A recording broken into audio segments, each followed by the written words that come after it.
Mieux vaut recourir au Seigneur que de compter sur les hommes.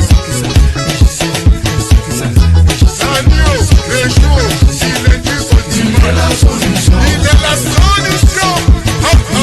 solution. Il est la solution. Il est la solution.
Bonjour à tous, bonjour à toutes, chers frères et sœurs en Christ. Nous vous saluons dans le nom de Jésus-Christ de Nazareth et nous voulons vraiment nous excuser pour ce petit retard dû indépendamment de notre volonté. Alors, nous sommes très heureux ce soir, ce samedi, d'être en votre compagnie. D'être à votre compagnie pour cette émission de Paroles révélées pour le salut des âmes. Voilà. Bien avant de commencer, nous allons confier ce temps entre les mains du Seigneur. Seigneur, nous te bénissons, nous te rendons toute la gloire. Merci pour ce temps précieux que tu nous donnes de pouvoir passer en ta compagnie. Nous te bénissons et nous prions que, Seigneur, tu touches les cœurs, que tu touches les vies. Nous te prions que tu bénisses puissamment, Seigneur, tes fils et tes filles, tes servantes et tes serviteurs ce soir. Merci pour tout ce que, Seigneur, tu accomplis dans nos vies au nom de Jésus. Amen. Amen. Voilà, je vais laisser l'occasion à ma collaboratrice de vous dire bonjour avant de commencer l'émission. Shalom à tous, j'espère que vous allez bien, que vous avez passé une bonne semaine. Nous vous excusons encore pour le retard et j'espère que ce moment vous plaira et surtout, n'hésitez pas à partager, à liker et à republier et à taper pour les cœurs. Soyez bénis. Voilà, soyez bénis dans le nom de Jésus. Alors, comme nous l'avons dit, il y a moins une dizaine de jours de cela, nous recevons une chantre de l'Éternel. Nous recevons notre sœur qui a un témoignage à nous rendre. C'est son témoignage personnel qu'elle a vécu. Comme je le disais, tant que quelqu'un autour de soi ou toi-même, tu n'as pas encore peut-être vécu l'expérience, tu diras que non, ce sont des balivernes, les gens racontent. Mais ce sont des choses qui sont réelles. Et dans la vie de tous les jours, en tant qu'enfant de Dieu, en tant que servante, serviteur de Dieu, nous sommes parfois confrontés à des aléas de la vie. Mais heureusement, comme le dit, nous avons notre Seigneur Jésus-Christ qui, par sa grâce, nous protège, nous garde et qui nous sort par moments dans des situations vraiment très difficiles.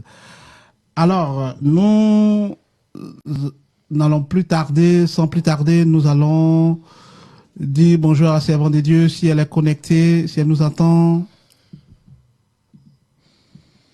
Allô? Oui. Bonjour, homme de Dieu. Alors, bonjour, servante de Dieu, comment allez-vous? Oui, je vais bien par la grâce de Dieu. Amen. Oui, ça va par la grâce de Dieu.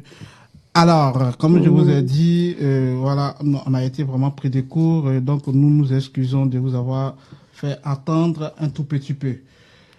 Alors, okay.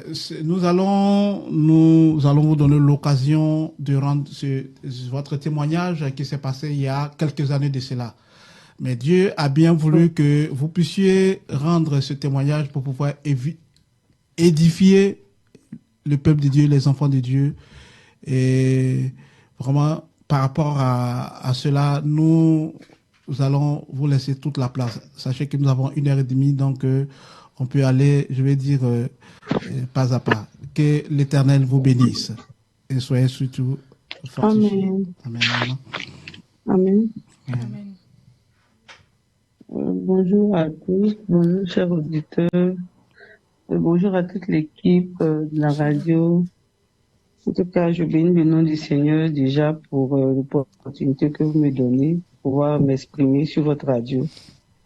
Vraiment que Dieu vous bénisse et que Dieu permette que vous allez encore de l'avant, que Dieu ouvre encore d'autres opportunités. Amen. Afin de pouvoir toujours emmener le peuple de Dieu à rester dans la présence de Dieu, à chercher Dieu comme il le faut. Amen.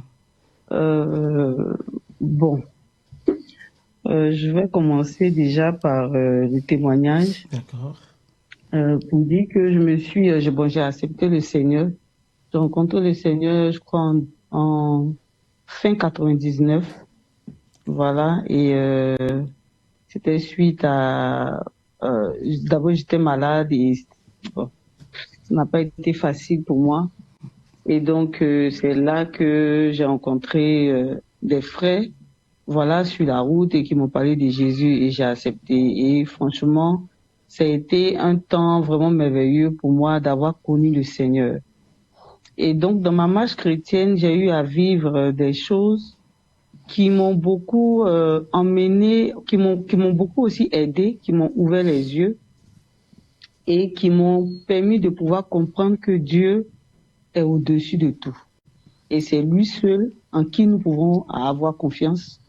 Voilà, et par rapport à toutes les situations que nous vivons sur la terre, la seule solution, c'est Dieu. Il y a un temps de ma vie où je vivais vraiment des situations difficiles, des blocages sur blocages. Tout ce que je faisais était vraiment, n'était pas facile pour moi. Même pour faire une activité, pour avoir le travail, tout ce que j'entreprenais, il y avait tout le temps des blocages. Et déjà, j'aurais dû prendre, peut-être, aujourd'hui je me dis que je n'avais pas encore compris cette notion-là de comment entrer dans l'intimité de Dieu. Et donc, j'allais d'église en église, quelque chose qu'aujourd'hui que les chrétiens ne doivent pas faire, parce que si tu es dans une assemblée que tu sais que Dieu est dans cette assemblée, ça ne sert à rien d'aller d'église en église ou d'aller expérimenter ou d'aller, tu vas aujourd'hui entendre ici qu'il y a des gens qui ont des programmes, tout, et tu veux juste aller voir. Voilà, parce qu'on dit ici il y a des miracles. Franchement, c'est quelque chose que je peux dire aujourd'hui aux chrétiens, aux enfants de Dieu, à ceux qui servent véritablement le Seigneur, de ne pas se donner à ce genre de choses. Et moi, c'était mon cas. À chaque fois qu'il y avait des programmes, je partais. Donc, et à un certain moment, comme j'avais dit par rapport au ministère de chambre, le Seigneur m'avait parlé par rapport à cela et j'avais décidé de faire sortir une œuvre, voilà, que j'avais reçue de la part de Dieu. Et donc, en cette année-là, j'étais en voyage et je faisais mes activités. Et j'avais reçu plusieurs messages. En 2008, j'avais reçu un mail, voilà, sur mon Facebook où des gens qui voulaient m'introduire dans une secte, mais qui m'ont envoyé des papiers même que je devais signer, tout et tout, et donc j'ai rejeté. Et après, j'ai encore reçu d'autres mails. Quand j'ai effectué un voyage sur le Maroc, je devais continuer les études là-bas.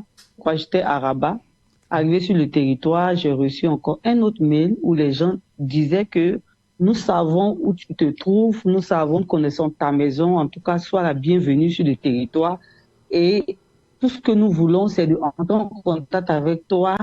Et si jamais on veut te proposer de pouvoir intégrer une loge maçonnique. Et donc, franchement, quand j'ai reçu ce mail-là, sur le coup, j'ai eu peur. Parce que déjà, des gens qui disent qu'ils connaissent ma maison et qui peuvent se déplacer pour venir jusqu'à chez moi, me récupérer, pour aller signer des papiers. Déjà, j'ai commencé à avoir peur. D'accord. Mais C'est bon, malgré Nedjé. ça, je me disais, oui, Excusez-moi, hein, parce que les auditeurs veulent en savoir plus. En fait, est-ce que ces personnes-là oui, oui. savaient que tu allais voyager? Est-ce que ces personnes-là savaient où la destination, etc., au point où ils te disent qu'ils savent? Est-ce qu'ils savaient ça? Est-ce qu'ils savaient où tu partais par rapport à ton voyage? Non, je crois que personne ne savait D'accord. concernant même ce voyage, concernant quand j'avais fait l'inscription, tout et tout. D'accord. Personne ne savait. Et c'est ce qui m'a vraiment étonnée parce que, étant sur le territoire, je n'avais informé personne. D'accord. Vous pouvez continuer. Je n'avais informé personne. Et là, j'arrive et dans la même semaine, je reçois un mail. D'accord. Franchement, personne ne savait concernant ce voyage. D'accord. Ok. Vous pouvez continuer. Voilà. Merci. Ok. Et donc, j'ai pris peur et là, bon, j'ai supprimé carrément le mail. J'ai bloqué même mon mail, j'ai supprimé carrément. Je me suis dit que je ne dois plus rentrer en contact avec ces personnes-là. Et donc, quelques années après, je suis rentrée en Côte d'Ivoire, je crois 1 an après. Et quand je suis rentrée, j'ai reçu encore un message sur Facebook. Et là, c'était un homme. Mais cet homme m'écrivait depuis Yamoussoukro, une ville d'Abidjan. Et il m'a envoyé un message, il m'a dit que j'aimerais te rencontrer, je veux venir vers toi. En fait, je trouvais ça vraiment bizarre parce que je me dis, mais ces personnes-là, je ne sais pas c'est qui. Je ne sais pas. Bon, j'ai sûrement, peut-être j'ai eu à toucher un lien ou bien je ne sais pas, peut-être sur Google. En fait, je me posais beaucoup de questions, mais je ne savais pas. D'accord. Et je n'en parlais aussi à personne parce que je me disais, pour moi, au début, je me disais que ce n'était pas grave. Je me disais que ce n'était rien. Donc, bon, je ne prenais pas ça au sérieux. D'accord. Et c'était vers quelle année? Pour ne pas vous couper la parole. C'était quelle année? Je crois en 2010 que j'avais reçu le message depuis Yamoussoukro. D'accord.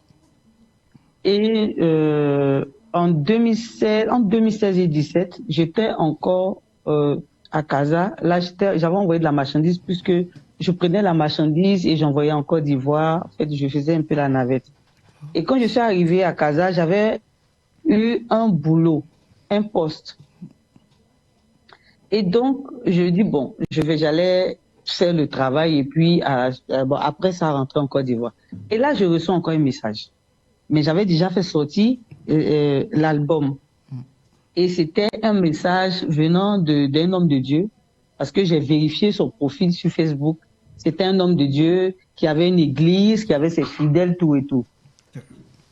Et donc, il m'a écrit, il a demandé à ce que je vienne dans son église pour un programme. Je lui ai dit non, que je suis à l'étranger et que je ne pourrai pas. Mais si jamais je suis à Abidjan, je viendrai. Et donc, quand je suis rentrée sur Abidjan, parce que je devais, là, j'avais rencontré un arrangeur, je devais faire une autre œuvre.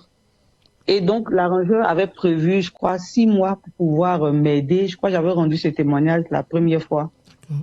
6 mois pour pouvoir m'aider par rapport à cette œuvre. Et quand je suis rentrée, et l'homme de Dieu qui m'a contacté, il m'a dit, on a un programme, on a une veillée de prière, j'aimerais que tu viennes pour pouvoir conduire le moment d'adoration, tout et tout. Je lui ai dit, ok, il n'y a pas de problème. Et je suis allée le rencontrer et il m'a présenté le groupe musical de l'église. Il a demandé à ce qu'on fasse des formations que moi je leur donne au moins une petite formation avant de pouvoir commencer le programme. Et donc, j'allais à chaque fois les week-ends. Mais là commence mon calvaire parce que moi, je me suis dit que c'était une église. Je me suis dit que c'était... Là, je commençais à servir Dieu comme je le voulais, comme je le désirais dans mon cœur, je le soupirais dans mon cœur. Et donc, bon, ce que je devais faire, conduire les temps d'adoration et louange, tout et tout, et j'ai fini, je suis rentrée, et à chaque fois, l'homme de Dieu me demandait de venir pour les programmes, et quand il devait aller souvent à des programmes pour intervenir, il m'appelait et je partais pour le soutenir. Et après ça, un jour, il a demandé à ce qu'on se croise. Et je suis partie, il m'a dit que il aimerait que je reste sur Abidjan parce que mes allées et venues, bon, puisque je devais former le groupe Donc, il aimerait que je reste sur Abidjan. Et donc, quand je venais, vu que je rentrais directement après le programme, il a proposé que je reste avec l'une de ses sœurs, qui était à Port-Boué. Voilà. Et donc, quand je venais, j'allais dormir. Mais je ne me sentais pas, j'étais pas à l'aise. Parce que le jour où j'ai dormi là-bas, toute la nuit, mon sommeil était agité. En fait, je n'avais pas cette paix-là. Je n'avais pas cette paix. La première fois où j'ai dormi là-bas, je n'avais pas cette paix. Et la seconde fois, il a proposé à ce que je reste à l'hôtel.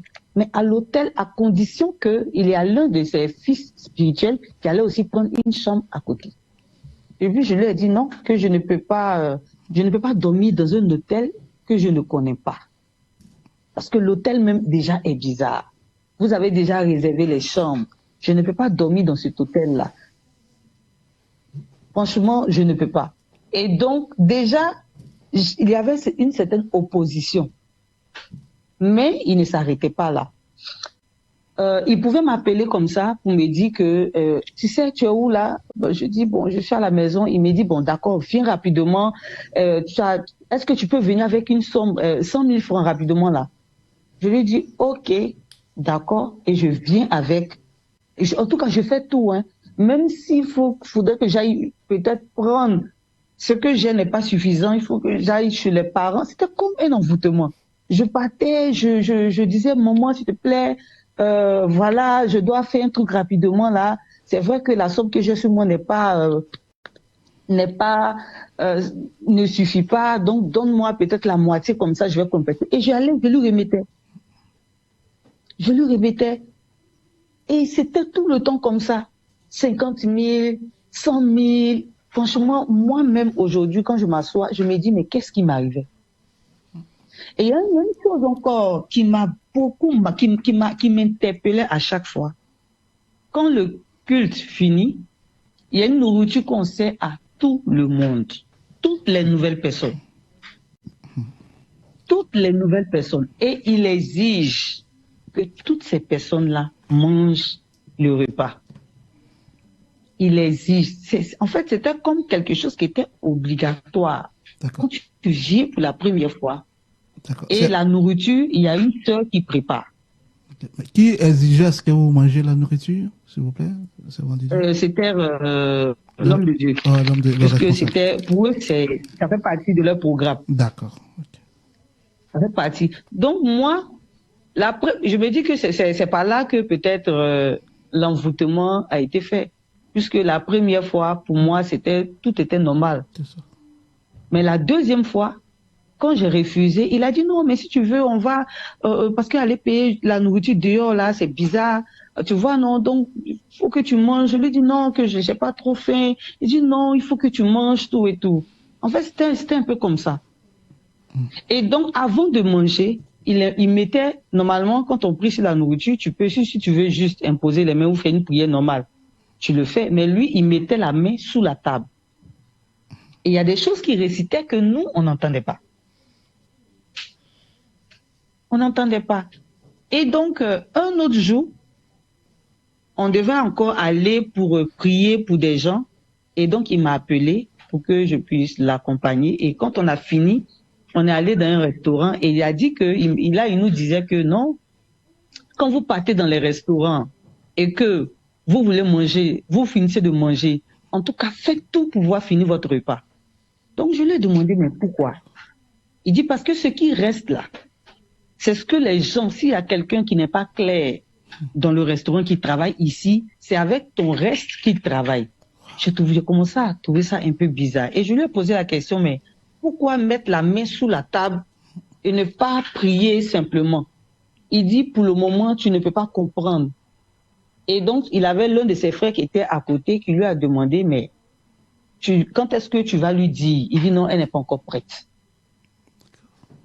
Il dit qu'elle n'est pas encore prête pour entendre ce que je vais lui dire. Pour le moment, elle n'est pas encore prête. Il dit OK.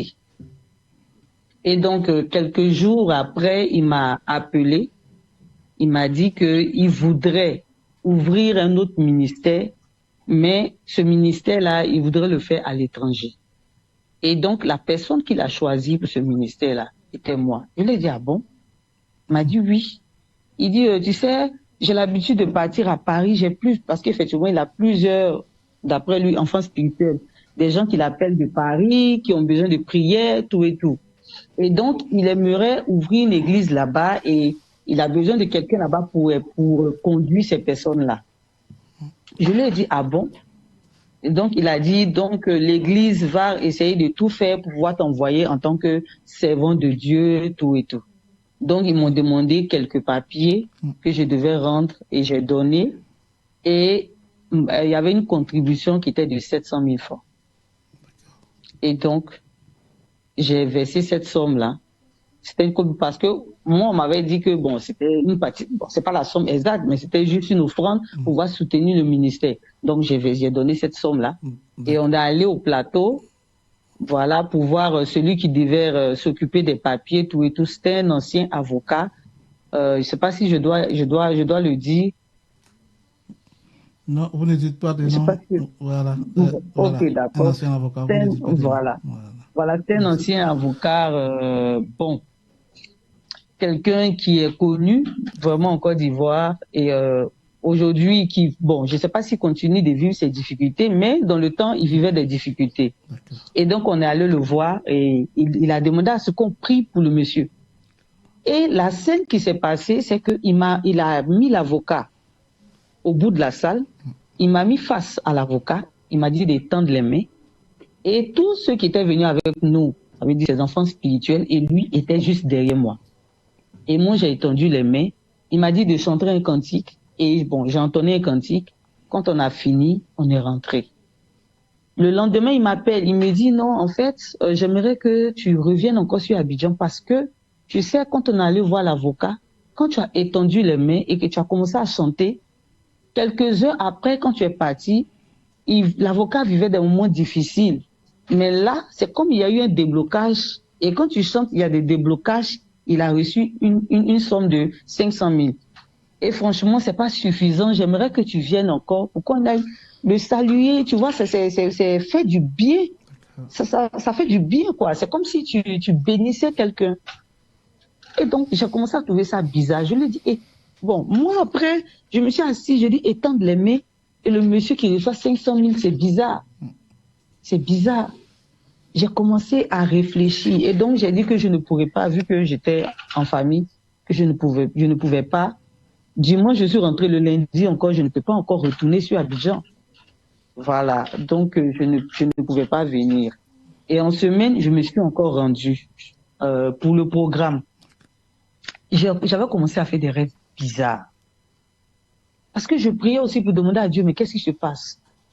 Et dans l'église, j'avais fait un rêve d'abord où j'étais dans l'église. Il y avait toutes sortes de pratiques. Des gens qui avaient des apparences bizarres. Et c'est comme si le programme était comme l'homme de Dieu qui priait pour les gens. Bon, je ne sais pas si je dois l'appeler l'homme de Dieu, mais cet homme-là qui priait pour des gens et il sortait de lui-même et ces femmes pour qui il priait, il avait des rapports intimes avec ces femmes. D'accord. Il sortait de son corps, c'est ça? Voilà, spirituellement. Pendant qu'il priait pour les gens, c'est comme s'il sortait de lui et il avait des rapports avec ces femmes qui étaient assises dans la salle. Et quand je lui ai dit, franchement, je suis allée vers lui et je lui ai dit, voilà le sens que j'ai eu, tout et tout. Tapoter, partager, TikTok, partager, tapoter, liker sur TikTok. Il m'a dit, que tu sais, c'est vrai, hein, tu peux avoir des songes, des visions, mais bon, faut encore prier, tout et tout. J'ai dit, ok, d'accord, que je vais encore prier. Peut-être je me trompe. Et la même nuit où je suis venue pour pouvoir former le groupe, j'ai encore dormi chez sa sœur. Et là, il y a une scène qui s'est passée. D'accord. Et cette nuit-là, pendant que je dormais, je me suis retrouvée dans un espace où il y avait toute une forêt qui nous entourait. Et il y avait beaucoup de femmes qui étaient habillées en blanc. Et ça, c'était un songe. Et ces femmes-là qui dansaient, qui criaient, qui faisaient des cris bizarres en pleine nuit. Et elles m'ont déshabillé, enlevé tous mes vêtements, ont récupéré tout ce qui était sur moi. C'est comme si on m'avait dépouillé. Et je me suis réveillée au milieu de la nuit. Je regardais sa sœur qui était couchée, je dis mais qu'est-ce qui se passe? Je viens de voir un truc là. Et j'ai prié personnellement, moi seule, à l'intérieur de moi, et je me suis endormie. Donc le lendemain, quand on partait à l'église, franchement, j'étais bizarre. Et arrivé là-bas, avant que le culte ne commence, j'ai appelé l'homme de Dieu à côté. Je lui ai dit, que moi, voilà le songe que j'ai fait. C'est comme si ta sœur m'avait enlevé, avec un groupe de personnes là, m'avait enlevé tous mes vêtements. Il m'a dit que, mais elle t'a laissé au moins quelque chose. J'ai dit oui. Bon, il y avait mes dessous qu'elle n'avait pas enlevé, mais il dit, mais elle t'a laissé au moins, ne t'ont rien pris, elle t'a laissé au moins quelque chose. Et il avait ri. Il riait comme s'il était heureux, quoi. Il riait, son rire était vraiment bizarre. J'ai trouvé ça bizarre. Et il m'a dit, bon, entrons parce que, voilà, il m'a dit, entrons parce que ça va commencer. Et quand on a fini, je n'ai pas pu rentrer en famille et j'ai demandé à dormir. Il y a une sœur de l'église qui est aussi chantre, qui était là-bas, qui avait commencé aussi à vivre ce genre de situation parce que elle, ils lui ont proposé ça. Donc, je suis allée dormir chez elle. Et elle et sa famille qui étaient dans l'église ont commencé cette nuit-là, quand j'ai dormi chez eux, ont commencé à m'ouvrir les yeux, que voilà ce qui se passe dans l'église, voilà les songes que mes propres sœurs font, ma mère aussi a fait, voilà ce qui se passe. Et la même nuit-là, l'homme de Dieu, il m'a appelé. Tu es où? Je dis, mais que je suis allé dormir. Il dit, non, tu devais dormir à l'hôtel. On a pris un hôtel pour toi. Et il y a le frère Tan qui devait veiller sur toi à l'hôtel. Il a insisté jusqu'à 1h du matin. Il insiste, prends tes affaires, viens. Je lui ai dit, non, je ne peux pas sortir vu que les portes sont fermées et puis il y a son père qui est couché. On ne peut pas encore aller le déranger. Il dit, non. Prends tes affaires, dis-le. Je ne savais pas ce qui devait se faire cette nuit-là. Mais c'est comme s'il y avait quelque chose qui était préparé contre moi. Et le lendemain, il était très fâché. Il m'a même boudé et je suis rentrée en famille.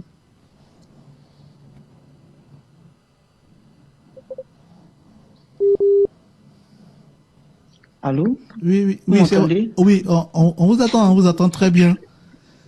On vous attend très Merci. bien. Ouais, Et encore, comme je disais, je suis rentrée en famille. Il y a encore une autre scène qui m'attendait encore à la maison.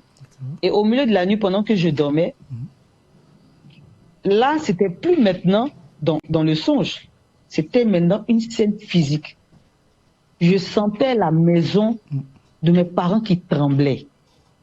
Et je réveillais parce que j'ai un fils. Je l'ai réveillé. Il lui a dit, non, va appeler papa et dis-lui que le sol tremble. Parce que j'ai l'impression qu'il s'est passé un tremblement de terre. Et l'enfant s'est réveillé, il a dit, non, maman, mais il n'y a rien. Il lui a trouvé ça bizarre. Il lui a dit, bon, d'accord. On se recouche 5 minutes après, ça recommence. D'accord. J'ai tapé encore mon fils. Il lui a dit, lève-toi, va réveiller le vieux. Il dit, non, mais il n'y a rien. Il dit, mais tu sens pas le sol qui tremble? Il dit, non, on s'est encore recouché. Et ça, 5 c'était minutes pas dans le songe, c'était, vous aviez là, les yeux ouverts. Voilà, là, c'était plus dans le songe. D'accord. Là, moi, je ne dormais plus. Et là encore, pour la 3e fois, la maison a commencé à trembler. Et là, j'ai compris qu'il y avait quelque chose de bizarre qui se passait. Et donc, je me suis couchée, j'ai plus peur, je suis allée sur le lit et je ne bougeais plus. Et là, j'entends un bruit derrière la fenêtre, un bruit, comme si quelqu'un était tombé. Et je vois une main qui entre dans la maison. Je ne sais pas comment. Et la main qui dit, femme, tu m'as réveillée depuis l'abîme. Qui es-tu? Je tremblais sur moi. Et là, même pendant que je suis entrée, c'est comme si je rêvais encore, je vois encore la scène. Je tremblais sur moi. Il dit, femme, tu m'as réveillée depuis l'abîme. Qui es-tu? Mais sache que je t'aurai. Mais l'apparence de cet homme-là, cet homme avait l'apparence de son frère. Son frère. Il avait l'apparence de son frère. L'apparence du frère de l'homme de Dieu, soi-disant. D'accord. Voilà, effectivement. D'accord. Parce que cet homme-là, cet homme en question, cet homme de Dieu-là, il m'a proposé de me mettre en couple avec son frère. Parce que, puisque je ne suis pas mariée, il a dit que, voilà mon frère, j'aimerais que tu sois en couple avec lui, tout et tout. Et donc, moi, franchement, j'ai refusé. Parce que je me suis dit que déjà, ces deux personnes qui sont bizarres, on est déjà allé chez son frère et ils sont entrés dans une pièce parce que l'homme de Dieu disait que lui, il était faible et son frère là, qui devait le recharger. Et franchement, c'est Dieu qui a veillé sur moi. Parce que quand j'en parle aujourd'hui, j'ai les larmes aux yeux parce que c'est Dieu qui a veillé sur moi. Je ne sais pas là où j'étais, je ne savais pas où je partais. Il a fallu la main de Dieu pour me faire sortir de ça. Recharger. Il avait une batterie ou bien c'est rechargé sur quel plan? Sur le plan spirituel? C'était les prières ou c'était quoi? Voilà, sur le plan spirituel, il faisait des prières dedans là et après il est sorti. D'accord. Les prières bizarres. La pièce même était remplie de fumée. D'accord. Ils ont allumé des encens bizarres là. Franchement. Et cette personne-là est dans le temps, il travaillait au Trésor. C'était un directeur, un haut cadre. Voilà, un haut cadre de ce pays. Et toutes ces personnes que j'ai connues là-bas, ce sont des personnes qui sont très bien placées dans ce pays. Des personnes qui sont très assises dans ce pays, qui ont une certaine autorité dans ce pays. Et donc, il a proposé, comme je disais, que j'ai vu ce monsieur et donc il a dit que, pourquoi je l'ai dérangé, tout et tout. Parce que moi, sincèrement, c'est vrai qu'il y avait l'envoûtement qui était là, mais je priais, il y avait une petite force en moi qui m'aidait à prier quand même. Quand je rentrais à la maison, je me mettais à genoux et je priais. Il y avait quelque chose en moi, c'est comme si la flamme n'était pas encore éteinte. Il y avait quelque chose en moi qui me donnait cette force-là de prier, de résister. Et donc, je suis encore allée pour un autre programme. Encore. Et c'est là qu'on devait encore aller voir l'avocat au niveau du plateau par rapport aux papiers pour voir comment les papiers avançaient. Et donc, on est allé à l'ambassade. Aujourd'hui, je bénis Dieu même. On est allé à l'ambassade. On a fait la demande de visa. À cette période-là, le visa qui n'a pas marché. Une première fois, on a fait un recours. La deuxième demande qui n'a pas marché. Et c'est cette deuxième demande-là. Il m'a dit qu'il voulait me voir.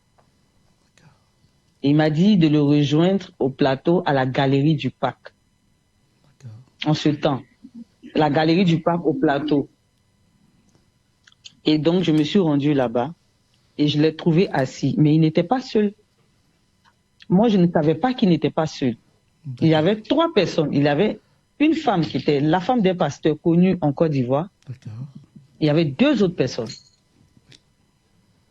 Et donc, je me suis assis, je parlais avec lui. Et il m'a dit que, tu sais, tu vois, on a essayé de faire, il y a une situation, franchement, il y a des choses qui n'ont pas marché. On essaie de, tu vois, ta situation, quand je vois ta vie, j'ai l'impression que tu luttes. Je lui ai dit, oui, exactement. C'est vrai que je vis beaucoup de challenges, beaucoup de choses. Voilà, c'est pour ça que je m'accroche au Seigneur. Je me pose des questions, je prie, je cherche Dieu. Mais franchement, je ne savais pas comment chercher Dieu. Pour moi, chercher Dieu, c'était aller ici, prier partout. Voilà. Voilà, pour moi, c'était ça. Et donc, il voulait utiliser cette faiblesse-là pour pouvoir m'emmener à pouvoir entrer dans sa secte. D'accord. Et il me disait que la Bible ne pouvait pas avoir une solution concernant ma situation. Donc, je lui ai demandé, mais comment ça? La Bible, voilà. La Bible que nous lisons là, la parole de Dieu là, il dit oui, que la Bible ne peut pas, que tu sais, il y a des niveaux de vie où tu dois sortir même de la spiritualité. Je lui ai dit, ah bon? Que la Bible, il n'y a pas de solution pour moi dans la Bible. Il dit oui, ta situation actuelle là, la Bible ne peut rien. Donc je lui ai demandé, mais bon, comment ça peut se faire? Parce que je comprends pas. Il m'a dit que, tu sais, il y a des loges qui ne sont pas des loges démoniaques. Il a dit, ah bon, là, sur le champ, j'avais commencé à trembler. Même pendant que je parle présentement, je sais pas, mais... C'est comme vous reviviez la scène. D'accord. Voilà, je me sens vraiment bizarre. Il me dit qu'il y a des loges qui ne sont pas des loges sataniques. Il y a des loges qui sont chrétiennes, des loges, on appelle la loge blanche. Il me dit d'aller sur Google, de prendre des renseignements, de prendre des renseignements, de faire des recherches. Voilà, que ce sont des loges qui sont bien, qu'il y a des hommes de Dieu. En Côte d'Ivoire qui font partie de ces loges, il y a des chantres. Voilà, il y a des hommes qui sont assis, qui sont à la tête de ce pays, qui font partie de ces loges. Il y a beaucoup de personnes que, si jamais, moi, je décide d'accepter maintenant là, il peut me faire signer des papiers. Il dit, ah bon? Il dit oui, que présentement, nous sommes assis. Il y a 3 personnes qui sont déjà présentes. Et lui, il les a fait venir pour ça. D'accord. Donc, il m'a dit de me retourner. Je me retourne, je vois la femme de l'homme de Dieu assis au fond. D'accord. Est-ce que un pasteur. Oui, un autre pasteur. C'est pas lui son épouse, c'est l'épouse de. Un autre pasteur. Qui est très bien connu. Pasteur, d'accord. très bien connu. Assise au fond. Et il me montre encore 2 autres personnes. Il me dit, tu vois ces personnes-là. Tu vois, moi, je vais être ton parrain. Moi, je te parraine. Moi, je vais te parrainer. Tu vois, non. Je vais te parrainer. Parce que, en fait, on t'a repéré. Il dit, on t'a repéré depuis l'étranger. Il y a quelque chose en toi qui nous a attirés. C'est comme si, sur toi, il y a une étoile qui brille, ça scintille. Et on t'a repéré que vous êtes 2 personnes. Il a parlé d'un autre homme. Il a parlé de moi. Il m'a dit, toi, on a besoin de toi. Il y a quelque chose en toi qui nous intéresse. Cette personne, elle se trouve où? En Côte d'Ivoire aussi ou ailleurs d'autre? Non, il avait parlé, dans le temps, il avait parlé de choses. Il avait parlé de l'Israël, un homme en Israël, un truc comme ça. D'accord. Donc vous étiez 2 qu'ils ont repérés, en fait. Dans l'étoile scintillante. Donc ces 2 personnes-là devaient faire forcément partie de leur loge. Voilà, parce que eux, ils veulent travailler avec ces personnes. D'accord. Il y a quelque chose en eux, il dit, il y a quelque chose en toi qui nous intéresse. Tu sais, quand tu vas rentrer là, franchement, je te le dis, tu seras quelqu'un de grand. Tu vois, moi, personnellement, tu as vu la dernière fois, on m'avait refusé le visa parce que lui, on lui avait refusé le visa le matin et le soir, on l'a appelé pour lui remettre.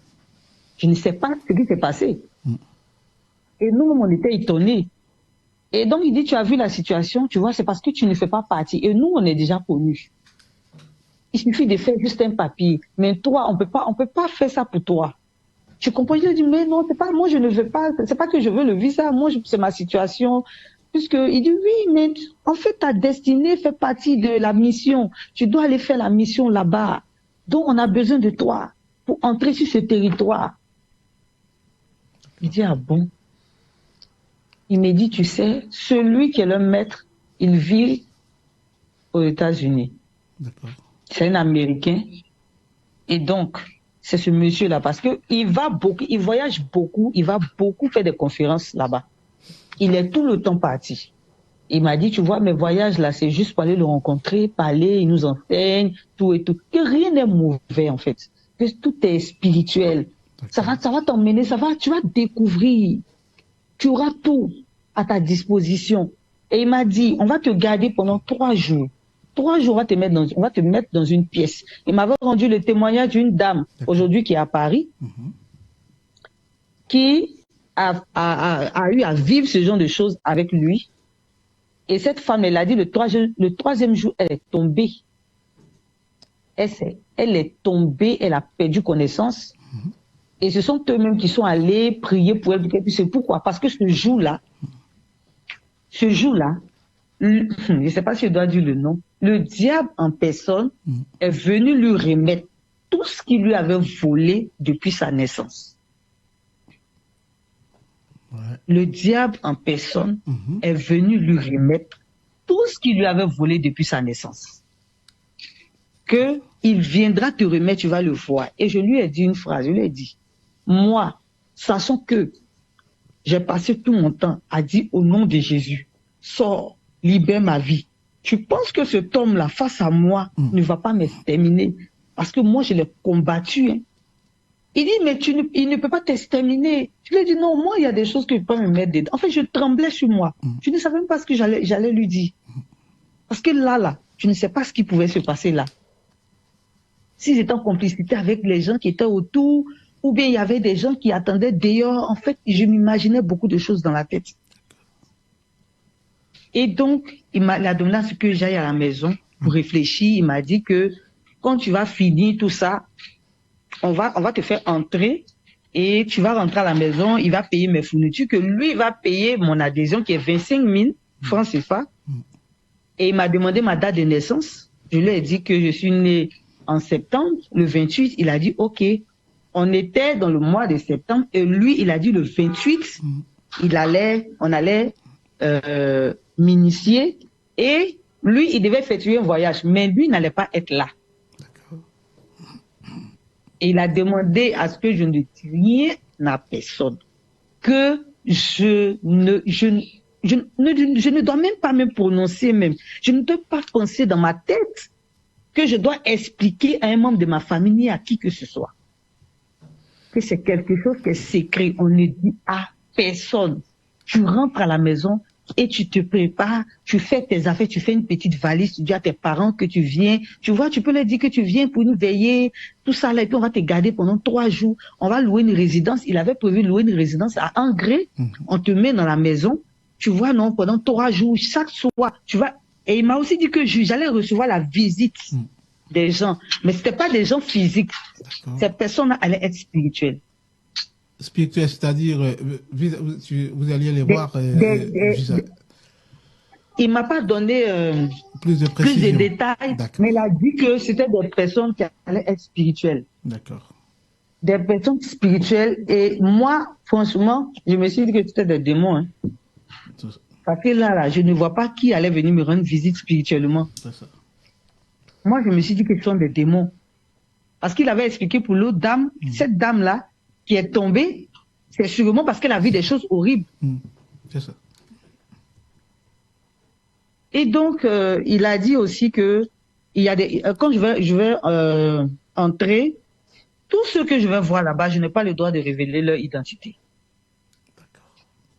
Je n'ai pas le droit de révéler leur identité, parce que si je révèle l'identité, mes jours seront comptés. Et il y a des phrases qu'ils vont me donner. Ce sont des phrases, quand tu arrives à la banque, il suffit de prononcer ces phrases. Quand tu arrives, tu veux un visa, tu arrives à l'ambassade, il suffit de réciter ces phrases. Il y a des choses que tu dois réciter que tu n'as pas le droit de révéler. Il m'a pas donné ces phrases, il a dit c'est quand tu finis tout et tout. D'accord, quand tu finis l'initiation. Le maître, voilà, le maître, puisque tu finis les 3 jours, tu vas chez toi à la maison, ils vont te remettre une bassine avec une eau dans un bidon. Tu vas mélanger cette eau-là avec l'eau qui sort du robinet. Tu vas te laver les pieds pendant 21 jours. Et le dernier jour, le maître qui se trouve là-bas, il viendra en personne, il va te donner toutes les instructions. Tout ce que ta mission, ce à quoi tu as appelé sur la terre. Que, en fait, c'est parce que je ne connais pas ma mission que je suis sur la terre, je souffre. Il viendra, excusez-moi pour éclairer un peu la lanterne des amis, des auditeurs, auditrices, il viendra et c'est-à-dire il va prendre un vol, son billet d'avion pour te retrouver en Côte d'Ivoire ou il va venir sortir de son corps de manière astrale. Voilà. D'accord. Il viendra spirituellement pour me parler, pour me donner toutes les instructions. De la même manière, pour lui, il a pris l'exemple de comment Dieu se révèle aux gens. Et ils viendront me parler. Et je lui ai dit que je ne peux pas prendre des... Parce qu'il voulait que je prenne une décision là, parce qu'il était venu avec les papiers. D'accord. Moi, je devais signer. Je lui ai dit non, je ne peux pas prendre des décisions. Je vais rentrer à la maison, je vais réfléchir. C'est un peu trop. C'est un peu trop pour moi, vraiment. Vous voyez même que je tremble, tout ça. Donc, je vais rentrer à la maison. Il a dit, OK, de ne pas m'inquiéter. Donc, ils m'ont accompagné. J'ai pris le car et je suis rentrée. Dans le car, je n'arrivais pas à parler. J'étais bouche bée. Et c'est comme si les phrases là se répétaient dans mon esprit. Et je suis arrivée à la maison. Je ne pouvais pas dire quoi que ce soit à quelqu'un. Je suis rentrée dans la chambre. Il y a ma mère qui m'a demandé, mais ça s'est bien passé là-bas. Je n'arrivais pas à parler. Vu qu'on avait mis de l'argent. Et j'ai commencé à réaliser tout le temps. 100 000, 50 000, 200 000, 700 000. J'ai commencé à réaliser que je faisais sortir de l'argent inutilement et que voilà qu'on me propose d'intégrer une secte. Et tous les songes que j'avais confirment. Et donc, j'appelle la sœur, la chantre, qui avait commencé à m'ouvrir les yeux et je lui ai expliqué la situation. Elle m'a dit, effectivement, on lui a proposé ça. On lui a dit d'intégrer qu'elle-même aussi a donné ses papiers pour pouvoir voyager. Elle a remis son argent. Donc, elle ne sait pas comment, puisque elle ne veut pas que, puisque lui m'a dit de ne pas expliquer, donc elle ne va rien dire, elle va faire comme si de rien n'était. En tout cas, elle va informer ses parents et voir comment quitter ce lieu-là. D'accord. Et donc, cette nuit, j'ai enlevé mon téléphone, j'ai bloqué tous les numéros, j'ai changé de téléphone et j'ai pris mon billet et je suis reparti. Mais je vous assure, c'est là qu'un autre niveau allait commencer. Je suis couché. Je vois les gens là apparaître dans ma maison à 2 reprises. Ce qu'on t'avait dit, tu acceptes ou pas? 2 fois. Et donc, j'avais rencontré un autre homme de Dieu là-bas que je suis allé voir, je lui ai expliqué juste une partie pour dire que je ne suis pas rentrée dans les détails, juste dire que voilà ce que j'ai vécu, voilà tout ça, il a prié et depuis lors, je ne voyais plus ces personnes-là et j'avais commencé à reprendre ma vie. Mais à chaque fois, quand je passais sur Facebook, je voyais les publications de cet homme, je me disais, mais comment que c'est bizarre, c'est vraiment bizarre. Et puis aussi des choses il m'avait donné des signes. Bon, je ne sais pas si je dois le dire aussi, homme de Dieu. Comment reconnaître l'un d'eux? Oui, vas-y. Comment les reconnaître? Témoignage. Bon, je ne sais pas si je dois le dire. Hein. Bon, il m'avait donné... Oui, vas-y. Allô? Oui, vas-y. Okay. Il m'avait donné des signes. Il m'a dit que la plupart d'entre eux portaient des chaînes au cou avec des signes de croix. La plupart d'entre eux portaient des alliances où il y avait des points noirs au bout. Il avait parlé aussi des chaises, des trônes rouges, que si je vois ce genre de trucs-là, tu vois, tous ceux-là font partie de notre groupe, tu vois, c'est pas méchant pour dire que... Et puis, effectivement, il y a quelque chose qui m'a vraiment... qui aussi attiré mon attention. D'accord. Il avait de ces huiles. L'huile d'olive, normalement, que la Bible recommande pour pouvoir prier pour les malades. D'accord. Lui, pour lui, était un peu mélangé. C'était rouge, jaune, tout le temps.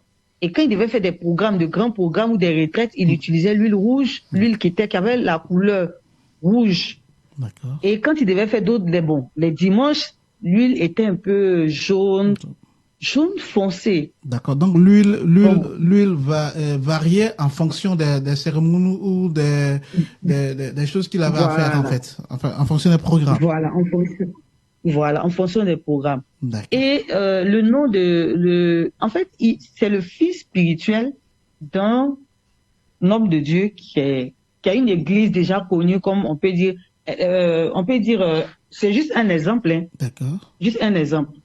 Les grandes églises qui sont connues, juste un exemple, pas forcément eux, mais c'est juste un exemple. Un exemple pour que vous puissiez comprendre. Voilà, juste un exemple. On peut dire l'église baptiste qui est connue partout dans le monde. L'église baptiste œuvre et mission qui est connue partout dans le monde. Et il y a une église qui a ce nom-là, qui est connue. D'accord. Et c'est de là que cet homme-là est sorti. Parce que ils vont à des conférences. D'accord. Quand il y a des conventions de cette église, il est tout le temps là-bas, il prêche, il prie pour les gens, il fait des délivrances. C'est pour ça que j'ai dit qu'il fonctionne comme si comme tout était normal. D'accord. Donc, tu ne peux pas douter. Si tu n'es pas entré dans son intimité, tu ne peux pas douter. Et puis, il y a une chose. D'accord, allez-y. Voilà, merci Seigneur. Il y a une chose. Il ne peut pas se payer une maison à lui. D'accord. Malgré tout cet argent qu'il a, malgré tout cet argent, d'accord, il vivait dans un studio à Maputo. Avec toute la gloire, là, avec tout cet argent, Avec tous ces cette voyages joie et tout de ça. voyage, D'accord. il ne pouvait pas avoir une maison à lui parce que je lui ai posé la question. Voilà. Je lui ai dit, mais homme de Dieu, pourquoi vous vivez dans ces conditions? Il dit, ce sont des choses qu'il ne peut pas expliquer. Il voyage, il va partout, mais il vivait dans un studio. Et en plus de ça, là où il faisait les cultes, cette villa appartenait à une dame. D'accord.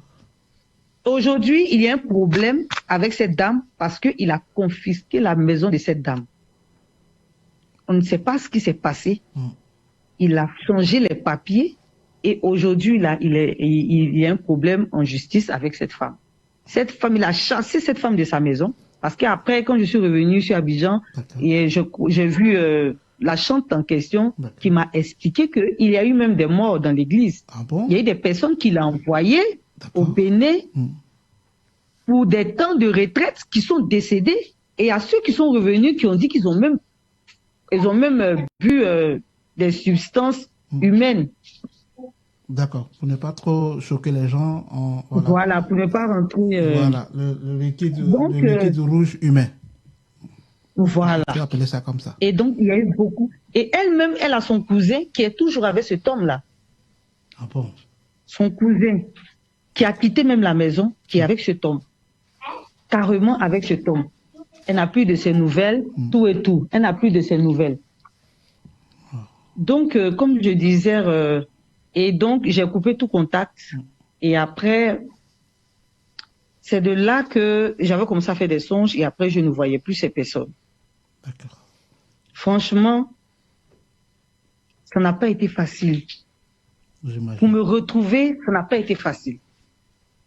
Parce que je n'avais plus confiance. C'est ça. Je ne savais plus où partir. Je ne savais pas où mettre les pieds. En fait, quand j'allais même dans une assemblée, je ne savais pas comment prier. C'est ça. Parce que je me disais que, mais c'est pareil. Les gens faisaient ça là-bas. Et mais c'est pareil ici. Les gens font ça ici. Et c'est là, c'est pareil. C'est dit, je voyais. J'étais un peu, on peut dire troublé. Un peu troublé. Parce que c'est le même fonctionnement, en Voilà. fait. Ça fonctionne comme une église Voilà, normale. c'était la plupart. Ouais. Effectivement, la plupart, c'est le même fonctionnement. D'accord. En tout cas, ceux qui arrivent à se démarquer ne sont pas nombreux. La plupart, c'est le même fonctionnement. Et comme il a dit, pour ceux qui ont des chaises rouges, des chaînes au cou, des bagues en main, de ses vêtements, de ses soutanes. Et quand il a fini, il a expliqué tout ça. Depuis lors, je fais très attention. Là où je mets les pieds, j'essaie de demander à Dieu. Et c'est ce qui a fait que depuis un moment même, un certain temps, j'avais arrêté aussi. Parce que je priais et je ne voulais pas me rendre dans un endroit C'est ça. où j'allais aller appartenir à quelque chose que je ne veux pas, C'est ça. personnellement. Parce que tu peux aujourd'hui être dans une église et tu penses que tu pries le Seigneur, mais tu appartiens à une secte sans le savoir. Il y a des gens qui et puis là où on était, il y a des gens qui n'enfantaient pas, il y avait des problèmes de stérilité. Wow. Des femmes qui étaient enceintes, il y avait des fausses couches. Tout le temps, on annonçait, telle sœur a fait une fausse couche, telle sœur a perdu son enfant, telle sœur comme si, il y a un qui est décédé, il y a un enfant qui est décédé ici. C'était, rien n'allait chez ce monsieur-là. Et tout ça, mais ça les yeux nous... n'étaient pas encore ouverts. C'est ça. Pardon? Non, Tout ça? c'est la même chose. Non, tout ça, ça n'ouvre pas des yeux des gens qui étaient quand même dedans. Oui, mais aujourd'hui, là, il continue. Il continue dans ce sens. Il continue à encore, il continue encore à narguer les gens, à tromper les gens. Il continue, et là même, c'est encore grave, parce que là, il a encore eu un grand coin, et il continue. Et donc, quand je suis rentrée à Abidjan, parce qu'en ce moment, j'étais venue pour faire des choses, et je suis rentrée. Il y a, je crois, l'année passée, j'étais allée manger avec une sœur dans un restaurant. Et quand on a fini, on disait qu'on allait un peu marcher pour prendre l'air. Mais je vous assure que j'étais suivie. Ah bon? Il y avait un monsieur qui marchait derrière nous et il y avait deux autres qui étaient dans une voiture. Qui vous Et moi, je suivaient? n'avais pas remarqué. Oui. Et la sœur qui me dit, ah, mais Ève, t'as pas remarqué qu'il y a quelqu'un derrière nous qui nous suit depuis? Est-ce qu'on peut s'arrêter dans une boulangerie? Je lui ai dit, ok. On est rentré, on s'est assis. Quand on s'est assis, le monsieur, il s'est arrêté. La voiture s'est arrêtée. Elle a dit, tu as vu? Il y a des gens qui nous suivent. Et donc là, on a commandé un taxi. Et quand on a commandé un taxi, pendant qu'on attendait le taxi, eux, ils se sont déplacés, ils sont venus nous attendre au carrefour, le prochain carrefour. Ils étaient garés là. Et quand on est monté dans le taxi, on allait, on s'est abaissé pour éviter que cette personne-là nous voit. Et elle, on l'a déposée, on m'a déposé. Et c'est là le chauffeur me dit, le chauffeur aussi que j'ai trouvé aussi bizarre, qui me dit, Madame, qui est le gardien de ton âme? J'ai dit, le gardien de mon âme. C'est le chauffeur du véhicule, en quelque sorte, qui vous pose la question. Le taxi que j'ai commandé, qui est le gardien de ton âme? Il est le gardien de mon âme. Il dit, oui, mais qui est ton pasteur, ton père spirituel? Et puis bon, j'ai donné le nom de l'église où je vais. Ouais, actuellement, on va pas citer le nom de l'église. Voilà. Et donc, quand je lui ai dit ça, il m'a dit, va vers cet homme-là pour que cet homme-là puisse prier pour toi. Parce que c'est comme si, et le monsieur qui me dit, d'après lui, il dit, l'homme de Dieu me dit, c'est comme si il y a des gens qui veulent, soit qui t'en veulent, ou il y a des gens qui ont besoin de toi.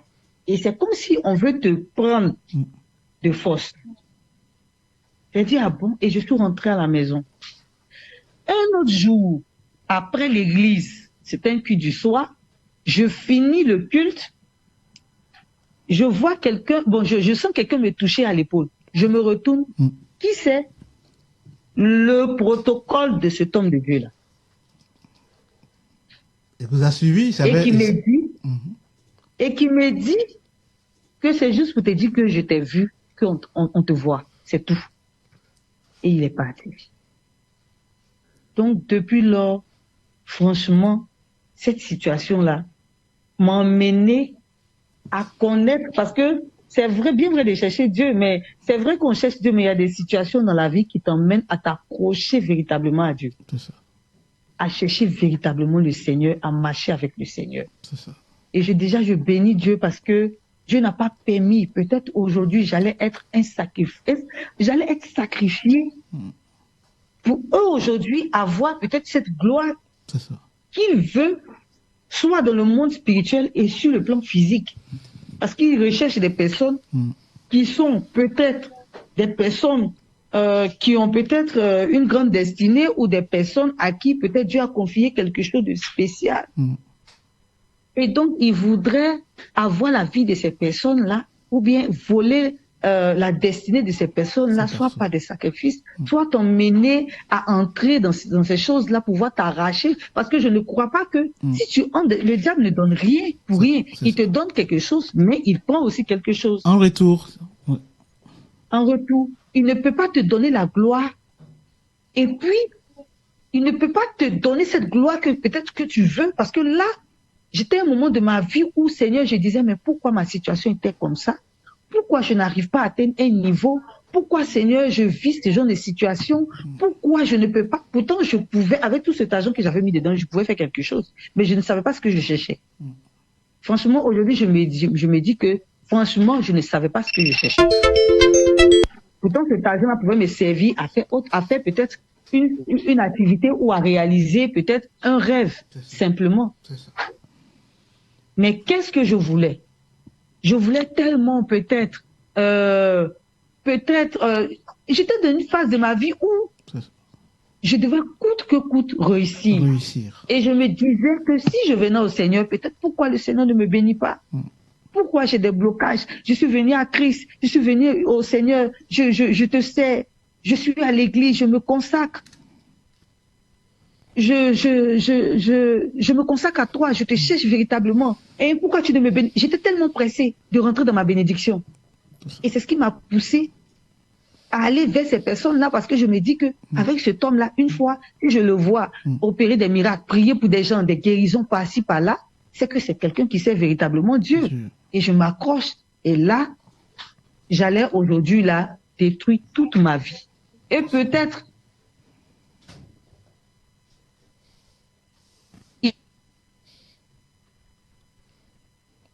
Allô?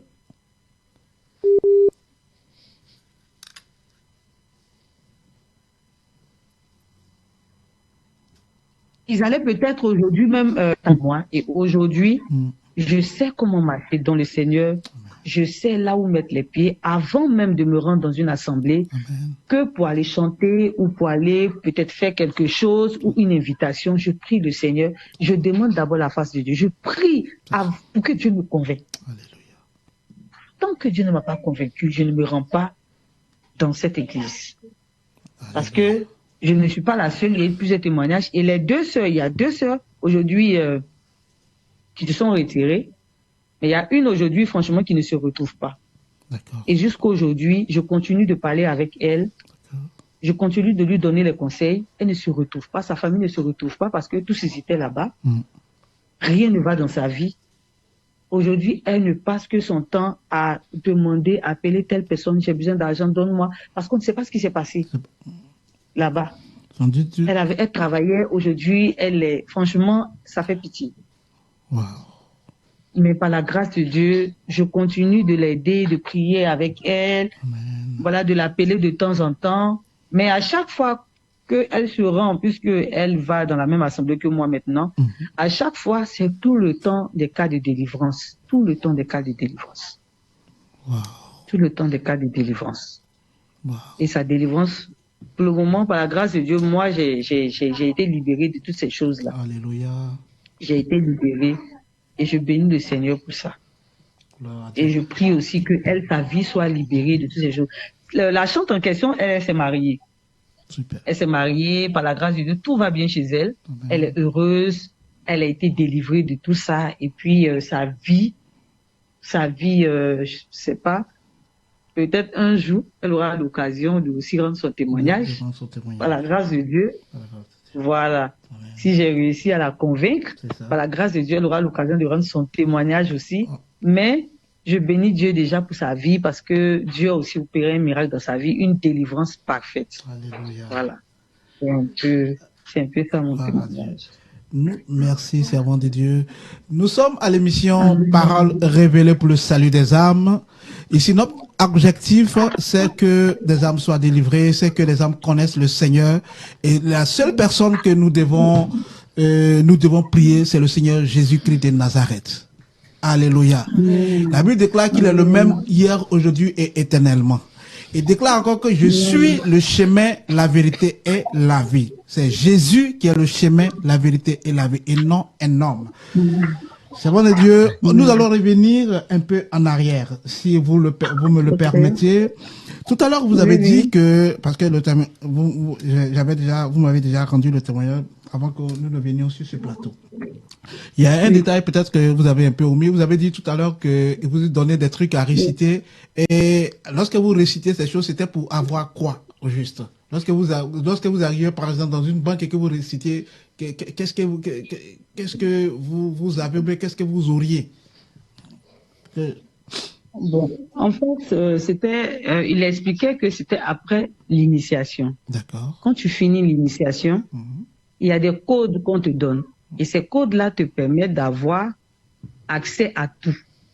D'accord. À des biens.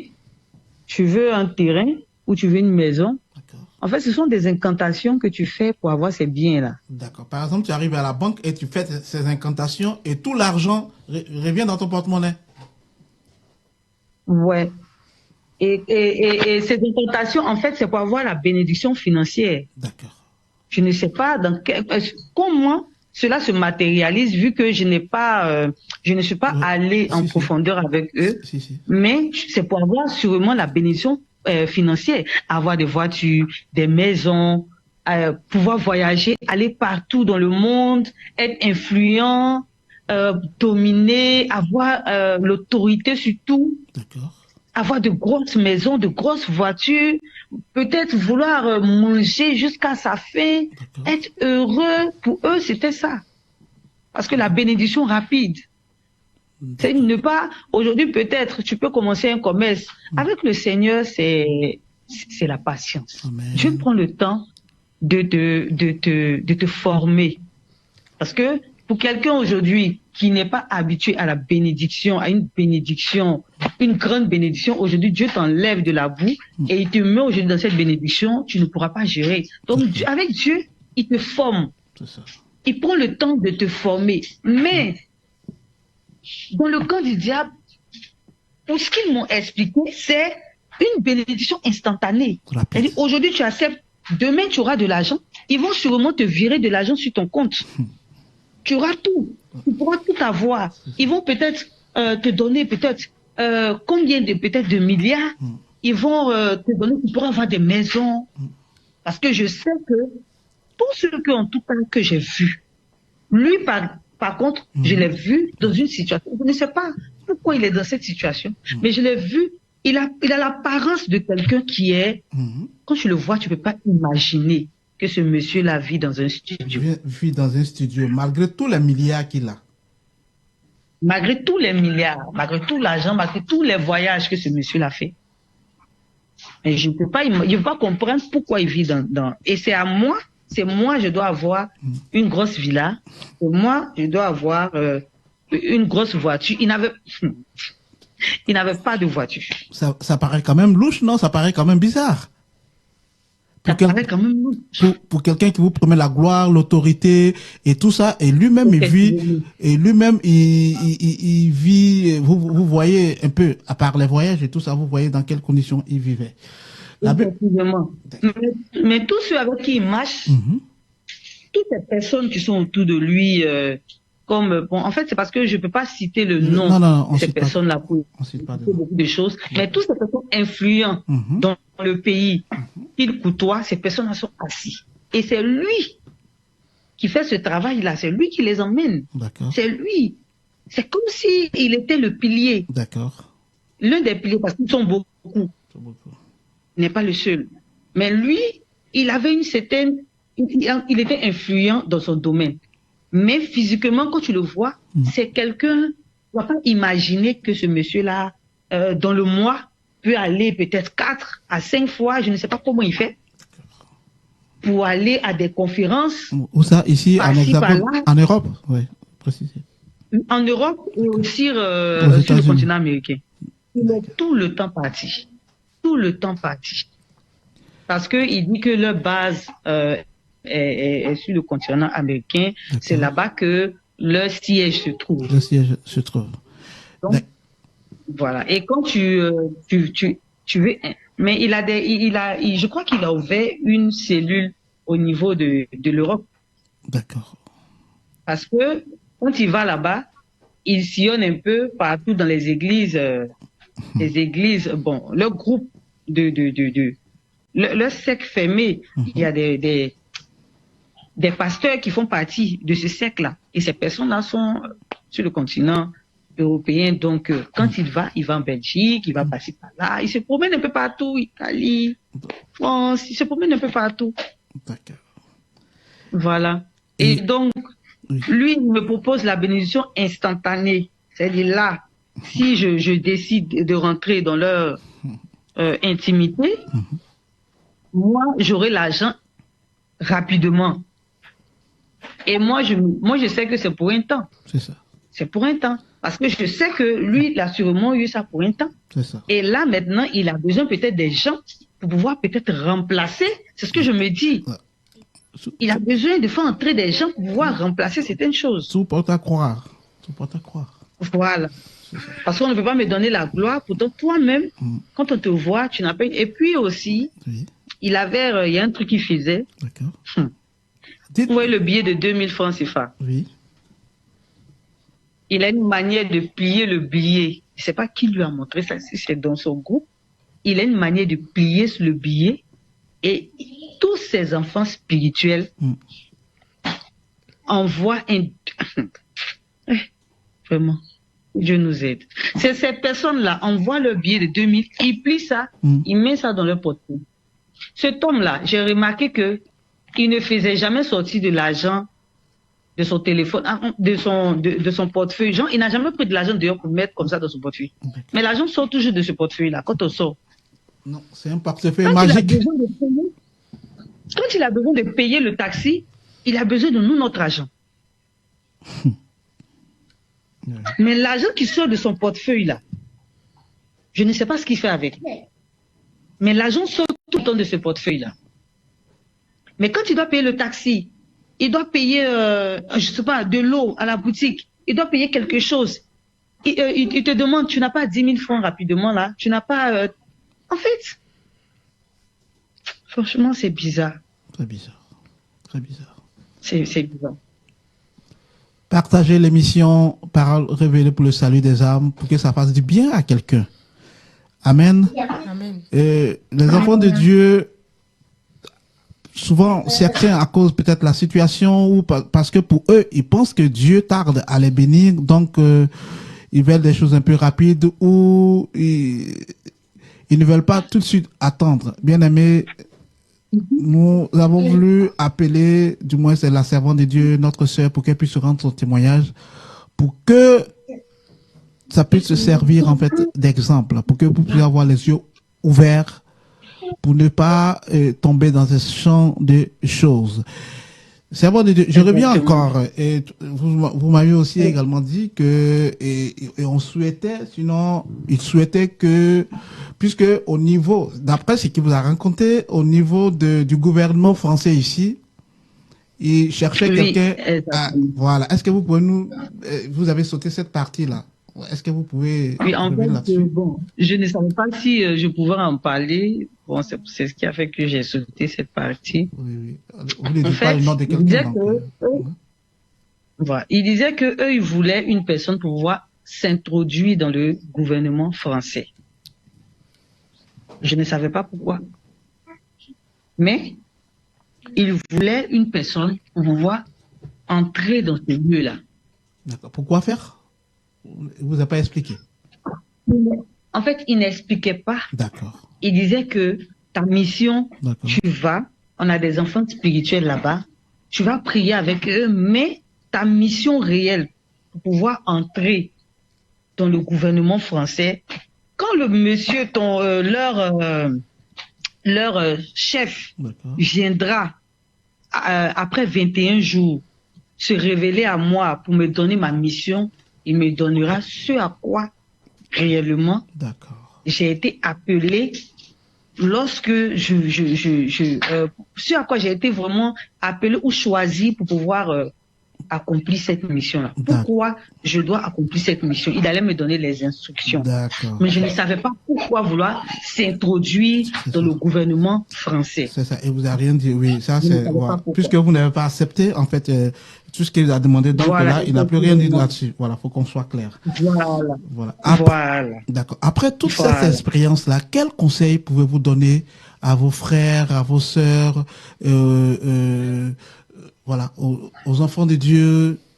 Quel conseil pouvez-vous leur donner?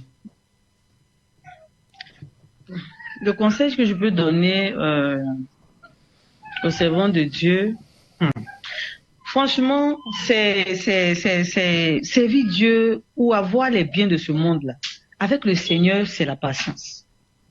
Aujourd'hui, nous sommes face, comme la Bible dit, à des faux serviteurs de Dieu. Et je le répète, de faux serviteurs de Dieu.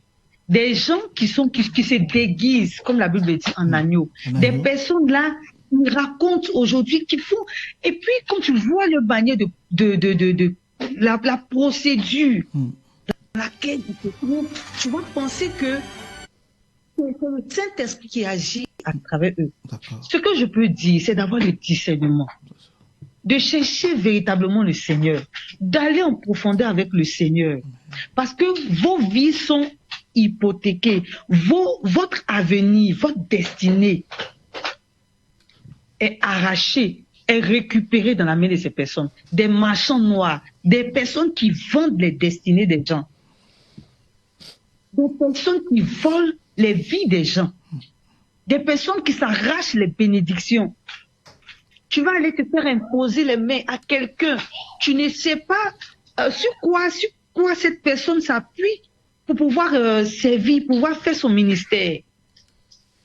Tu ne sais pas sur quoi.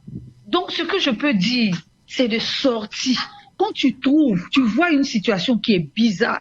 J'ai aussi un frère qui m'a rendu, qui était serviteur de Dieu, qui m'a rendu un témoignage pareil. J'espère que et je prie le Seigneur que ces personnes-là puissent rendre témoignage afin de pouvoir ouvrir les yeux des gens. Alléluia.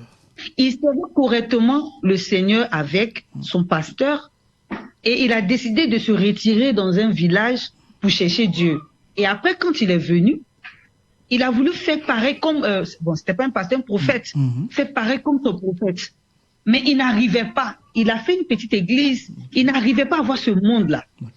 Et il allait vers son prophète qui lui a aussi proposé. Et le monsieur même qui travaillait avec son prophète qui était au Bénin l'a appelé pour lui dire, effectivement, fais ça, fais ça. Mais lui, il allait en profondeur. Il a touché à cette chose-là. Lui, il est allé même en profondeur. Et quand il a fait, en près de 6 mois, il a vu le monde qui venait à l'église. Le monde. Et c'est depuis là, il s'est découragé. Il s'est dit que, donc tout ça c'est du pipeau. Aujourd'hui, il s'est retiré de la présence de Dieu. Il est dans le monde. Et quand je suis venu sur Abidjan, je suis allé vers lui, je l'ai rencontré et je lui ai demandé de revenir au Seigneur. Il m'a dit en tout cas, il ne sait pas quand il va revenir pour le moment, il n'est pas encore prêt. Parce que lui, il est déçu. Et aujourd'hui, il y a des enfants de Dieu qui laissent la main de Dieu à cause de ces pratiques, à cause de ces personnes-là, qui proposent, qui emmènent ces enfants-là à les enfants de Dieu à se détourner du véritable combat, qui est de dépeupler le monde des ténèbres pour mener les enfants de Dieu au salut.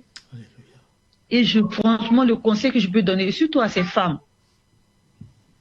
vous voulez un enfant, parce que j'ai vu plusieurs cas, vous allez dans des assemblées, et des hommes de Dieu qui vous demandent d'utiliser des substances, bois cette eau, lave-toi avec cette eau, utilise l'huile que je te donne, mets ce temps.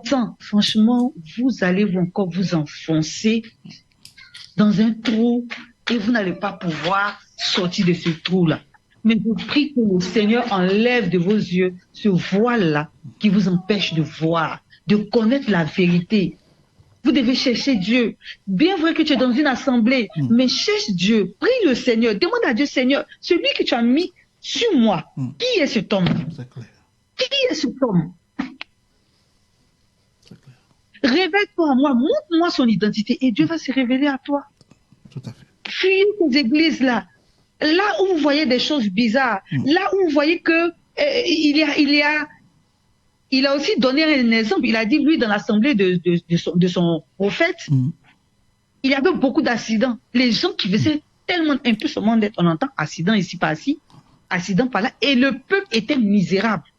Le peuple n'arrivait pas à manger. Mais ce prophète avait toutes les grosses voitures, les dernières voitures des dernières générations. Et c'est tout ça qui l'a mené à sortir. Parce qu'il dit que lui ne peut pas comprendre qu'à chaque fois, lui, il était zélé dans l'église, il prenait ses 40 jours de jeûne, ses 30 jours de jeûne, les gens qui venaient vers lui pour lui demander à chaque fois 1000 francs, 2000 pour manger. Et quand il va vers le prophète pour lui expliquer, le prophète dit non, mais c'est parce qu'ils ne s'aiment pas correctement, ils doivent bien s'aimer. Et les dimanches, il vient leur dire, mais vous ne s'aimez pas bien, vous s'aimez avec un mauvais cœur. Quand vous s'aimez, votre cœur n'est pas en joie, c'est pour ça que vous êtes pauvre. C'est pour ça qu'ils s'aimez avec la joie. Voilà, et les gens doivent encore s'aimer encore. Donc, et les gens deviennent pauvres. Ils n'arrivent même pas à se s'aimer. Oui. Franchement, sortez de ces églises. Vous passez votre temps à s'aimer. Vous s'aimez, vous ne voyez rien. Vos vies sont détruites. Vous ne voyez rien. Vos finances. Il y a encore d'autres témoignages. J'ai eu plusieurs témoignages. Alléluia. Aujourd'hui, des gens qui n'ont plus rien. Sortez de ces églises-là. Fuyez ces églises-là. Allez là où Dieu vous envoie. Là où vous savez que Dieu vous a révélé que là-bas, ce sont mes serviteurs. C'est vrai qu'ils ne sont pas nombreux. Ils ne sont pas nombreux. Mais ne suivez pas la masse. N'allez pas où vous allez entendre, il y a des miracles par-ci, il y a des miracles par-là. Tel prophète est venu. Moi, je suis allé à un programme de près de... un programme ici à Abidjan, à Yopougon. Je devais chanter. Il y avait près de 20 000 personnes à ce programme. Ils avaient invité un grand homme de Dieu du Nigeria qui devait venir pour l'apothéose. Mais je vous assure, le lendemain du programme, j'ai fait un AVC. Wow. Le lendemain du programme. Wow. J'ai fait un AVC. Je suis tombée dans la douche. Et c'est le mari de ma soeur. Vu que je suis restée chez elle pour aller au programme, et je suis revenue dormir pour pouvoir retourner en famille le lendemain. Et c'est son mari qui est pasteur, qui a entendu un bruit, qui a vu et qui a appelé ma soeur. Ils m'ont aidé. Et j'avais un côté J'ai dit, sortez de ces églises. Sortez, je sais de quoi je parle. J'ai vécu des choses, j'ai vu des choses.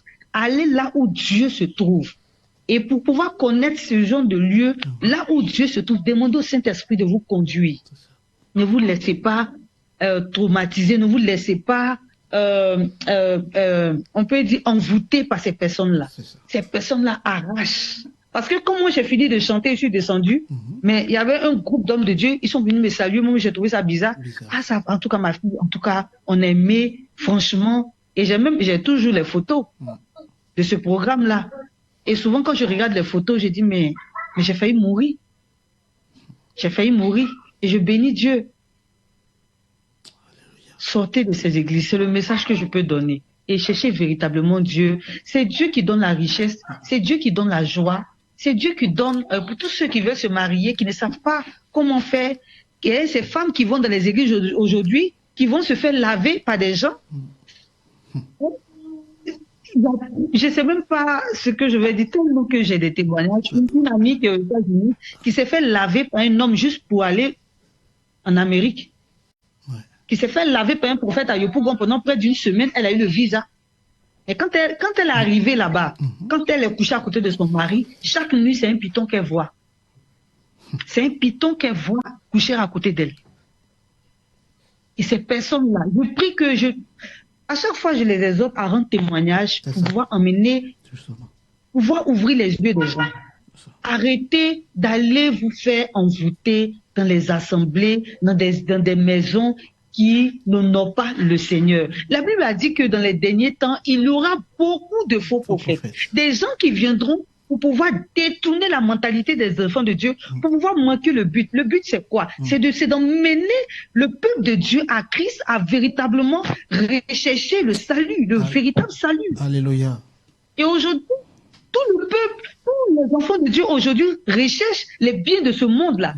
Avoir des maisons, avoir la richesse, être influent, avoir la domination, le moi. Aujourd'hui, c'est le moi. Qui sait qui je suis? Moi, j'ai des maisons, j'ai des voitures, j'ai ceci, mes enfants sont bien placés, je voyage partout dans le monde.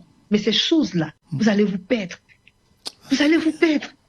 Que c'est-il à un homme de gagner ce monde-là s'il doit perdre son âme? Tu vends ton âme au diable pour avoir les biens de ce monde. Fuyez ces églises-là. Franchement. Fuyez ces églises. Fuyez ces églises. C'est le message que c'est le message que je peux donner à toutes ces femmes, à tous ces hommes-là qui en ce moment qui vivent des situations difficiles, qui se trouvent un peu partout, qui vont dans des églises, dans des programmes, juste parce que je dois avoir une solution. J'ai entendu tel prophète ici qui fait des miracles. Sortez de ces églises-là et cherchez véritablement Dieu. Parce que nous sommes dans les temps de la fin. On ne sait pas quand le Seigneur viendra. Il peut venir aujourd'hui même, pendant que nous parlons. Il peut venir demain. Il peut venir même cette nuit. On ne sait pas quand le Seigneur vient. C'est dès maintenant là qu'on doit chercher à se ressaisir. Si tu savais que tu étais quelque part ou quelqu'un d'autre, où tu sais que tu es un serviteur de Dieu. Là, maintenant, je veux parler maintenant aux serviteurs de Dieu qui se trouvent dans ce genre de situations et qui ne savent pas comment sortir de ces situations. Parce que Dieu est capable de t'enlever dans ce milieu-là.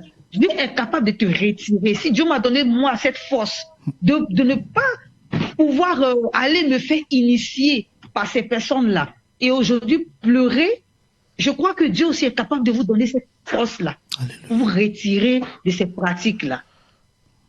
Parce que sachez que la Bible dit que tous ceux qui vont annoncer l'évangile sur la terre, qui vont enseigner, seront jugés sévèrement. À plus forte raison, ceux qui vont aller encore s'enfoncer encore dans des pratiques sataniques. Sortez de ces églises-là, c'est le message que je peux donner. Alléluia. Comment que Dieu, voilà. Franchement, merci pour tout, merci pour cette émission, et je bénis Dieu pour la vie de tout le monde, pour l'homme de Dieu,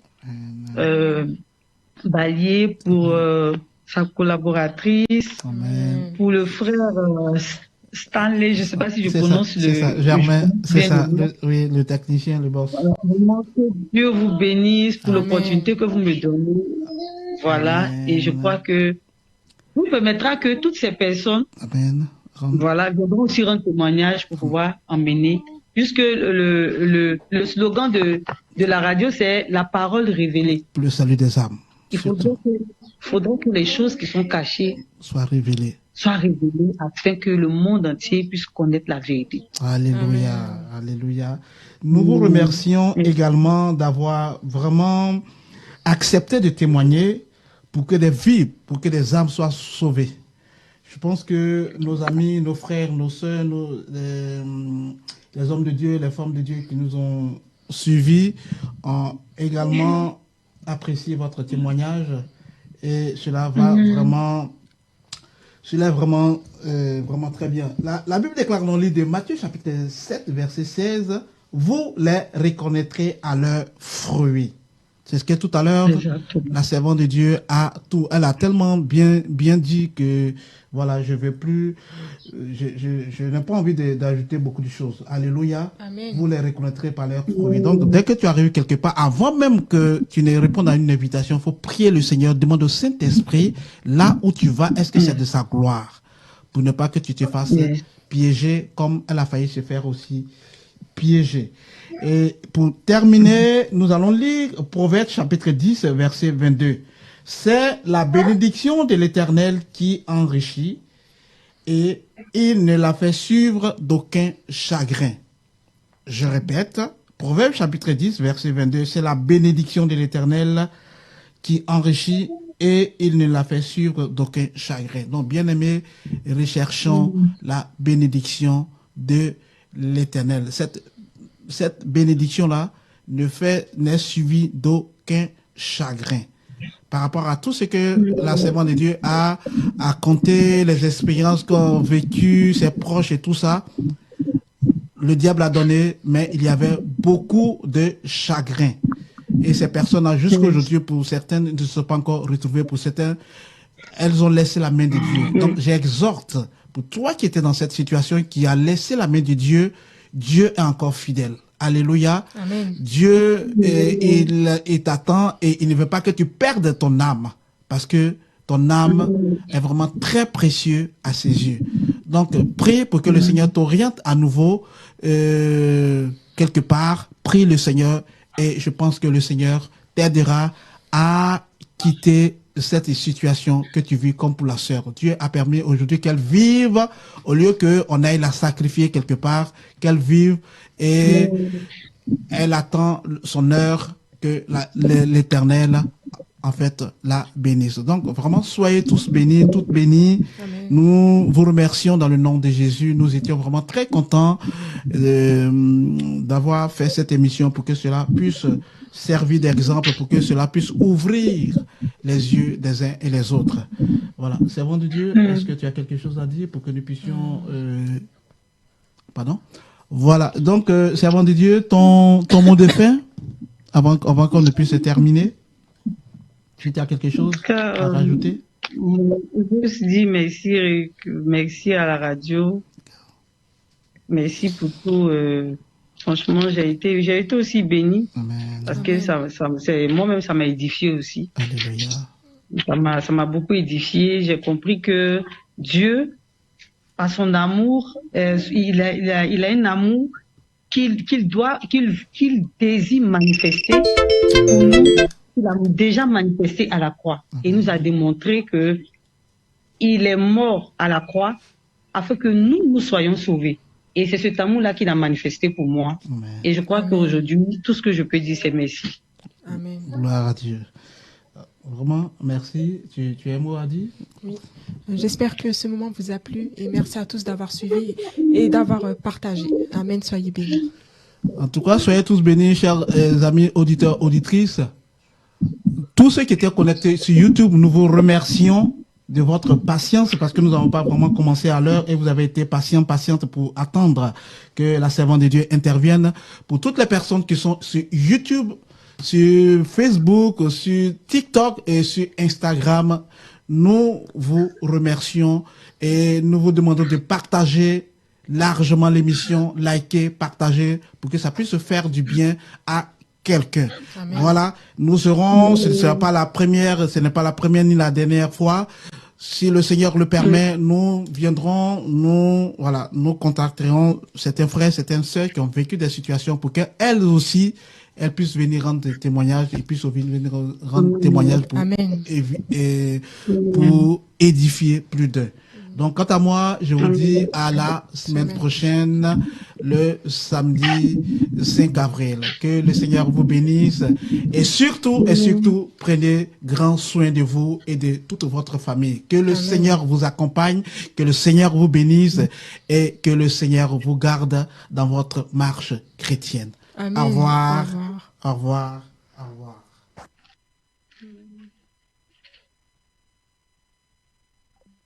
Jésus est la solution.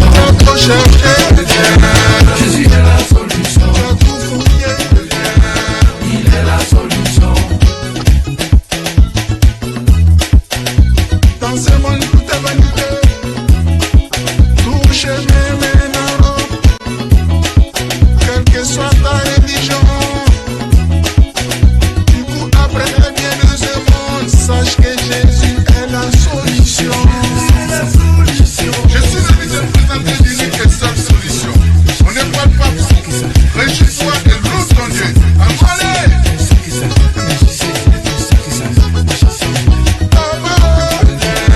Jésus est la solution. Oh maman, Jésus est la solution. Tu as trop tourné, il est la solution. Tu es fatigué, il est la solution.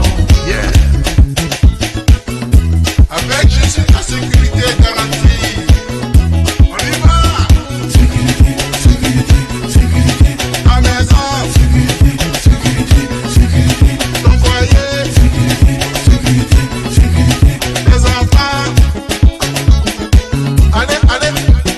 Soujez, soujez, soujez, soujez, soujez, soujez, soujez, soujez.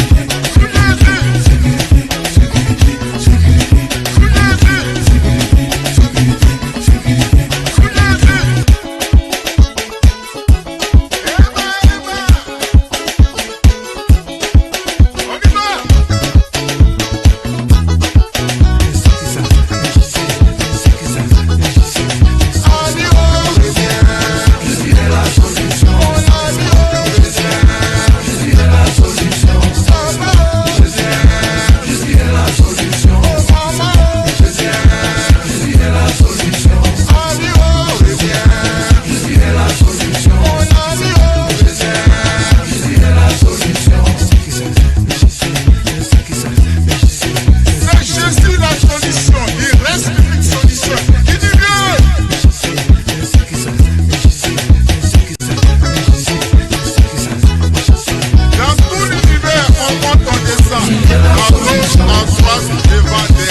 Que de compter sur